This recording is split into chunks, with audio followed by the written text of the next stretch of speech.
Vamos ao 23º vídeo da nossa aula 2. A assinatura de uma transposição é -1. Vamos à demonstração. Seja tal pertencendo a Sn, e tal é justamente a nossa transposição, veja que podemos escrever tal dessa maneira. Porque a transposição ela é apenas uma permutação onde apenas dois elementos trocam de posição e o restante fica fixo. Então não importa quais são os dois elementos que trocam de posição, a gente pode escrever os dois aqui na frente e deixar os fixos depois. Isso não altera a transposição.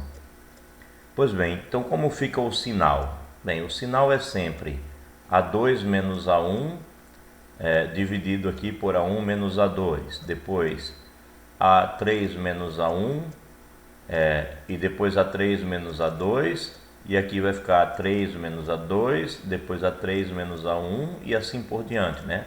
A4 menos A1, A4 menos A2, A4 menos A3 e aqui A4 menos A2, A4 menos A1, A4 menos A3 e assim a gente vai formando essas frações que determinam a assinatura de tal. É exatamente o que a gente tem aqui. Nós vamos identificar alguns detalhes nessa assinatura e depois vamos formalizar para que fique claro a demonstração. Então veja bem, por exemplo, aqui esse primeiro termo, vamos olhando os índices de cima, os de baixo vão ficando como consequência. Nós temos que nesse primeiro termo, os índices são 2, depois 1. Aí quando você vem para aqui, você tem um índice maior do que o 2 e depois o índice 1. Aqui você tem um índice maior do que o 2 e depois o índice 2. Veja que maior do que o 2 e depois o índice 1 acontece aqui, que eu chamei de B, e acontece também aqui, ó, A4 menos A1, o índice é maior do que 2 e o outro é o índice 1. Enquanto que aqui você tem um índice maior do que 2 e depois o índice 2. Acontece aqui onde eu chamei de C e volta a acontecer aqui, A4, depois A2. Bem, então na verdade estou identificando que no produto que representa a assinatura de tal, você sempre vai ter o primeiro termo onde os índices são o 2 e o 1, depois os termos onde você tem o primeiro índice maior do que 2 e depois o 1, e depois o caso em que você tem o índice maior do que o 2 e depois o 2, é o caso que eu chamei de C. Daqui em diante, o caso D, você tem os dois índices maiores do que 2, e aí vão ser sempre iguais, porque daqui em diante esses dois termos não permutam, não mudam de posição. Então, o mesmo vai acontecer, por exemplo, se eu pensar no A5. O A5 vai ser, na parte de cima, A5 menos A1, ou seja, eu vou estar com o índice maior do que o 2 e o índice 1. Depois A5 menos A2, que é o índice maior do que o 2 e depois o 2. E daí em diante vai ser A5 menos A3, ou seja, os dois são maiores do que 2. E também embaixo vai ser A5 menos A3, A5 menos A4. Então a diferença só acontece no momento em que você trabalha com os dois primeiros índices. Bem, vamos formalizar essa ideia. Se R e S é um par de índices da primeira linha da transposição tal, e S é maior do que R e menor ou igual que N, enquanto os dois também são maiores ou iguais que 1, então as situações possíveis são as seguintes. Então, situação A, o índice R é o 1 e o índice S é o 2.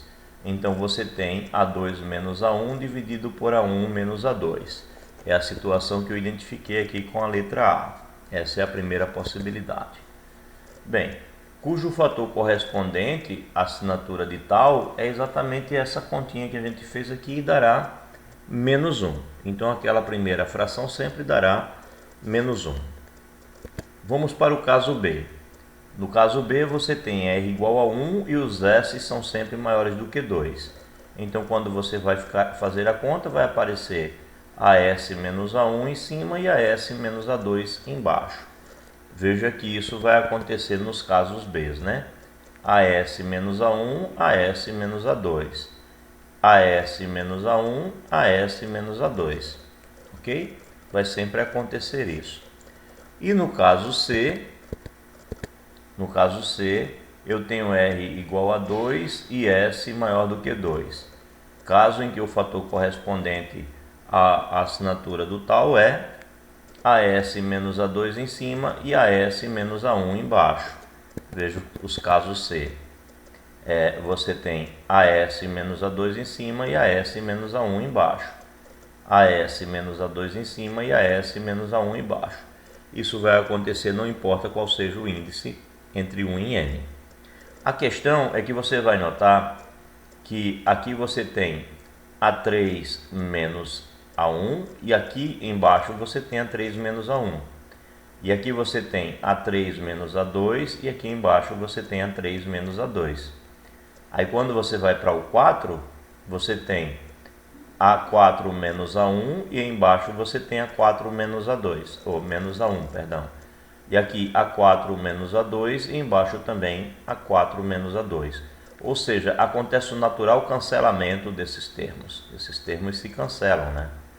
Esses termos se cancelam. E isso vai acontecer para todos os índices. Pois bem, então o caso D. O caso D é o caso em que o R é maior do que 2. Bem, se o R é maior do que 2 e o S é maior do que o R, então ambos são maiores do que 2. Então, nesse caso, vai sempre ficar AS menos AR dividido por AS menos AR, ou seja, as divisões daí em diante são todas iguais. O numerador e o denominador das frações são os mesmos, né? A4 menos A3, A4 menos A3, AN menos AN menos 1, AN menos AN menos 1. Ou seja, depois que passa do índice 2, da relação com o índice 2, o numerador e o denominador são sempre iguais, não importa quais sejam os índices, maiores ou iguais que 1 e menores ou iguais que n. Então o que acontece? Ora, o primeiro caso vai me dar menos 1. O segundo caso, o numerador AS menos A1 vai cancelar com AS menos A1 do denominador do caso C.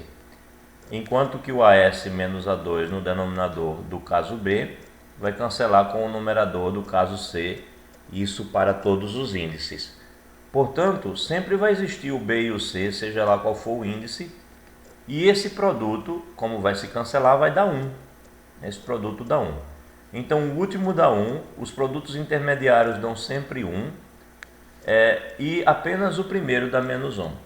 Portanto, este sinal aqui, ele é menos 1 aqui, e daqui para frente, todos os outros valores vão ser 1, porque vai cancelar, né? Esse produto geral aqui vai dar 1. O único produto que vai dar menos 1 é o primeiro e todo o restante vai dar 1. Então nós concluímos que como os fatores de B e C aparecem em pares se cancelando, cujo produto é 1, então o sinal da tal depende única e exclusivamente do primeiro fator. Então, de fato, esse sinal é menos 1. Mais uma proposição. Para quaisquer permutações, tal e φ pertencendo a Sn, temos que a assinatura de tal bola φ é igual à assinatura de tal vezes a assinatura da φ. Vamos a uma demonstração. Permutando convenientemente as colunas de tal, podemos escrever tal dessa maneira e φ dessa maneira, ou seja, a primeira linha da φ exatamente igual à segunda linha da tal. Isso significa dizer que eu mudei a posição da tal conforme foi necessário, principalmente dos elementos aqui da primeira linha, de tal forma que eu consiga fixar os elementos da segunda linha iguais aos elementos da primeira linha da φ. Isso é sempre possível. Bem, vamos calcular então agora o produto dos sinais. Sinal da tal vezes o sinal da φ. O sinal da tal é esse produtório, onde os numeradores são as diferenças entre os AIs e os AJs, e os denominadores são as diferenças entre os BIs e os BJs. Bem, enquanto isso, o produtório, que vai ser o sinal da φ, ou a assinatura da φ, em cima você vai ter as diferenças entre os BIs e os BJs, e embaixo você vai ter as diferenças entre os CIs e os CJs. É claro que o produto desses dois produtórios vai nos permitir cancelar os numeradores desse produto e os denominadores desse outro produto aqui. O que vai restar vai ser exatamente um produtório, onde em cima você vai ter as diferenças dos AIs e dos AJs, e embaixo você vai ter as diferenças dos CIs e dos CJs. Só que esse produtório é de fato a assinatura de tal bola FI. Consequentemente, chegamos ao resultado, porque nós partimos de que o produto, calculando o produto do sinal de tal vezes o sinal da φ, e encontramos que isso é o sinal da composta tal bola φ, onde nós temos o I maior do que o J, e sendo que o I e o J estão entre o I e N. Pois bem, terminamos esse resultado, vamos a alguns corolários.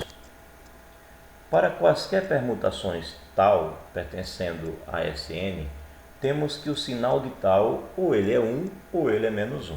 Não tem como ter outro sinal. Vamos à demonstração. Como já vimos, toda permutação tal pode ser escrita como um produto de transposições. E também vimos que o sinal de toda transposição é menos 1. A proposição nos diz que o sinal de uma composição é exatamente o produto dos sinais de cada uma das permutações envolvidas. Ora, sendo assim, como tal se escreve como um produto de transposições, então o sinal da tal vai ser o produto dos sinais das transposições, mas o sinal da transposição é menos 1. Então a gente conclui que o sinal da tal vai ser menos 1 elevado a R, que sempre vai ser ou mais 1 ou menos 1, sendo mais 1 se o R for par e menos 1 se o R for ímpar, onde R é a quantidade de transposições cujo produto é a tal. Isso demonstra o que a gente queria. Mais um corolário. Para quaisquer permutações tal pertencendo ao Sn, temos que o sinal da inversa, ou seja, da tal a menos 1, ele é igual ao sinal da tal a menos 1. O sinal da inversa é o inverso do sinal. Bem, vamos a uma demonstração.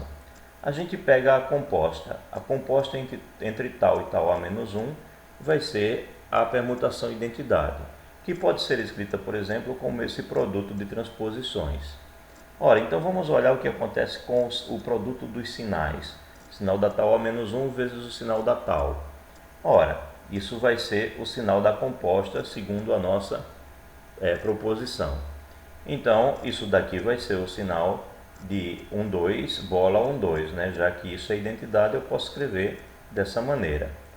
Pois bem, o sinal da 1, 2 é menos 1, então isso vai ser menos 1 vezes menos 1, que dá 1. Bem, então nós acabamos de mostrar que o produto do sinal da tal vezes o sinal da tal a menos 1 dá 1. Como o corolário anterior nos diz que o sinal da tal só pode ser 1 ou menos 1, então você tem 1 vezes 1, que dá 1, ou então menos 1 vezes menos 1, que dá 1. Não tem outra possibilidade. Portanto, você tem ou o sinal vai ser 1 ou o sinal vai ser menos 1. Esses sinais são sempre iguais. Bem, deixaremos essa proposição para um próximo vídeo.